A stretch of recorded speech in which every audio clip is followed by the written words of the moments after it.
Hello and welcome to Frontrunner Motorsport, and it's finally happened. After 42 starts in the British Touring Car Championship, Nicholas Hamilton finally scored his first points in the series, dragging his Volkswagen Passat to a 15th place last weekend at Brands Hatch. Let's take a look at Nick Hamilton and the British Touring Cars. Sit back, relax, and let's begin.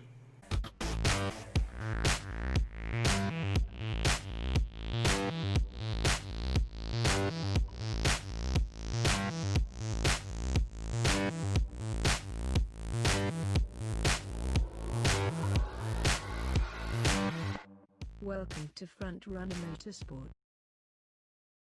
For those of you who don't know, Nick Hamilton is the younger brother of Lewis Hamilton, which, if you are watching videos about motorsport on the internet, I'm guessing you know who he is. Nick Hamilton suffers with cerebral palsy and so races specially modified cars and has taken part in a few different series since he began his racing career back in 2011. It's been a struggle, often driving around at the back of the field. He never did better than his debut year in Renault Clio Cup UK when he finished 14th overall, and up to now has never scored a point in the British Touring Cars. His best race in Renault Clio Cup was a 9th place finish in his first year. He has also raced in the European Touring Car Cup Single Make Championship with Vaporu Motorsport, but it is in 3 British Touring Car Championship seasons where he has stood out as a perennial back marker. He first signed a deal with AMD Tuning to race an Audi at 5 rounds in a guest driver role, meaning he couldn't score points, which didn't matter because he did no better than 16th at Snetterton, which would have been good enough for 35th overall in the championship out of 40 drivers. Hamilton would return in 2019, this time with motor-based performance in a Ford Focus, largely due to his Rocket sponsorship. It was a pretty awful year. He finished 32nd and last in the championship, the only driver to end the year with 0 points. And he left the series with 2 rounds left after a particularly bad weekend at Knock Hill, and I kind of thought that would be that. But he returned in 2020 with Team Hard, again with Rocket sponsorship in a Volkswagen Passat, or a Volkswagen CC, whatever you want to call it, and it seemed to be business as usual as he crashed out of the first 2 races on his own, bringing a safety car out on both occasions. He only finished 22nd and 17th in the first 2 races at Brands Hatch, but it was the 3rd race of the day where Nick Hamilton finally scored his first point in the British Touring Cars. Now it must be noted that it was a race of high attrition, with plenty of top runners retiring, with the likes of Ingram, Camish, Butcher, Jackson, Smiley, Hill and Goff not finishing, and the fact that only 26 cars are entered so far this year instead of the usual 30. Even so, he beat Carl Baldley, Josh Cook and Andy Neate to the finish line.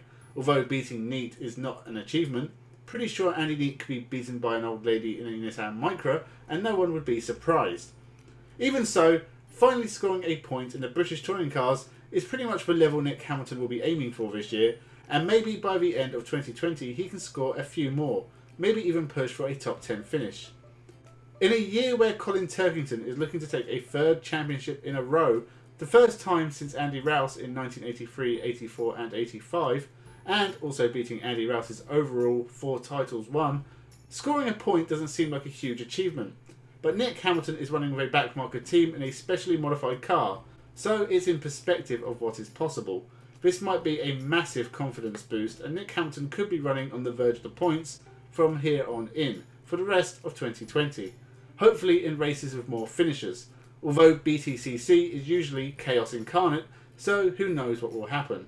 All I know is it's going to be a fascinating watch, and everyone should tune in for the BTCC this year. I've got cerebral palsy, so I can't use my toes to accelerate or brake. And then instead of 3 pedals, we only have 2. We have the hand clutch on the steering wheel here. And I'm very, very short, and to be able to push and accelerate and modulate properly, I have to have the pedals quite close to me. We even got a new steering wheel that's smaller, it fits my legs better, so when I'm turning, my hand or wrist doesn't get in the way. Initially, when I signed for Motorbase, a lot of people were thinking that it was sort of a waste of a seat, I shouldn't be here, I'm not fast enough, I'm going to be making loads of mistakes and crashing, all that sort of stuff. But I take that on the chin Initially it hurt when I first signed because it's a big deal for me, you know, being in touring cars. Thank you for watching. I've done a couple of episodes on British touring cars now, and you should check them out. I might make a playlist out of them, so you should check that out definitely. Also remember to like, comment and subscribe, and check back for new videos whenever you get a chance. I try and upload a couple of times a week, time allowing, and the next few videos will be a look at the 2020 Indy 500, a look at my Formula E predictions from last year, and of course next weekend a Formula 1 review where we can tune in and watch Lewis Hamilton dominate once again as Formula 1 does its best to try my patience. Once again, thank you for watching and have a good one.